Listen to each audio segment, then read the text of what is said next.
John Fetterman has had to repeatedly let folks know that he is ready and in good condition to not only run for this seat, but to serve in this seat. And so the attacks that have come up against him have been relentless, mainly from the GOP, who really want to try to drive a wedge between Fetterman and the voters to paint him as somehow not capable physically. Well, this week, his doctor came out with a report, and let's show some of that. So Fetterman campaign releases a new report from his doctor that says he has no work restrictions. Now, we may recall that Fetterman suffered a stroke in May. I believe it was on May the 13th. And as I said before, the GOP has really been using this as a political football to try to trap Fetterman up. You even have some reporters not being very professional when it comes to asking him questions and really digging into the policy side of why he's running instead of trying to be all up in his business about his health. If he couldn't be running, he wouldn't be running. But let's go ahead and put this up, what the doctor had to say, his primary care physician, about where he stands. So the doctor, Dr. Clifford Chen, said the following, or in the following in a report. He spoke intelligently without cognitive defects. He's referring to Fetterman. He continues to exhibit symptoms of an auditory processing disorder, which can come across as hearing difficulty. Occasional words he will miss, which seems like he doesn't hear the word, but it is actually not processed properly.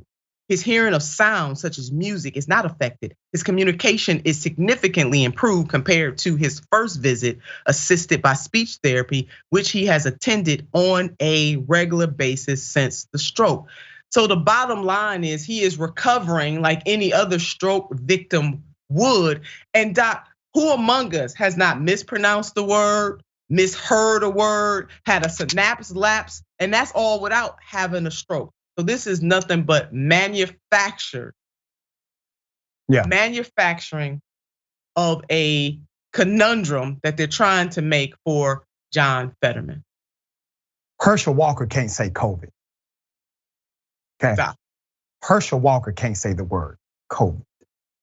So this is not about his slurred speech or mispronouncing a word or even his health, period. Because we have seen conservatives, they are happy to vote for people who obviously do not have capacity to govern, do not have capacity to comprehend, to critically think, not required.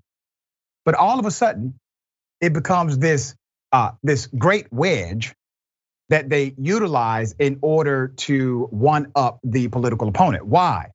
Why? Because they are afraid to talk about the policies presented.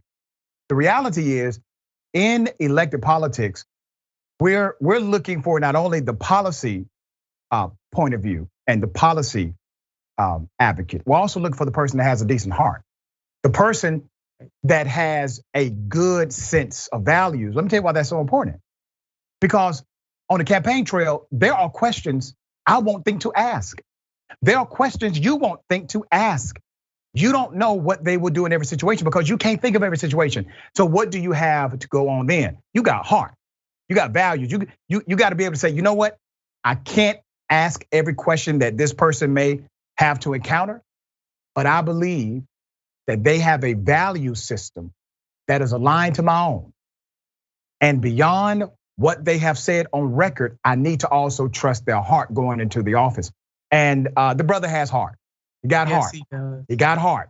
And for me, heart, integrity, and the policy dynamics, we get it. Health issues happen. It's a very difficult thing to campaign. You know this more than most, but the reality is he can serve, period. He can serve, Doc. It was a manufactured controversy, and the first reporter that went at him in this way, she got more than she bargained for. She was going for clicks, but folks went ham on her, and rightfully so, because there are people who have all types of conditions, and they deserve to be able to live their life as they see fit and to compete for any job that they want. This NBC reporter's comments about Fetterman draws criticism, and rightfully so. Otherly abled folks, no matter whether it's a stroke or another condition, have a right to go for the types of jobs that they feel that they are suited for.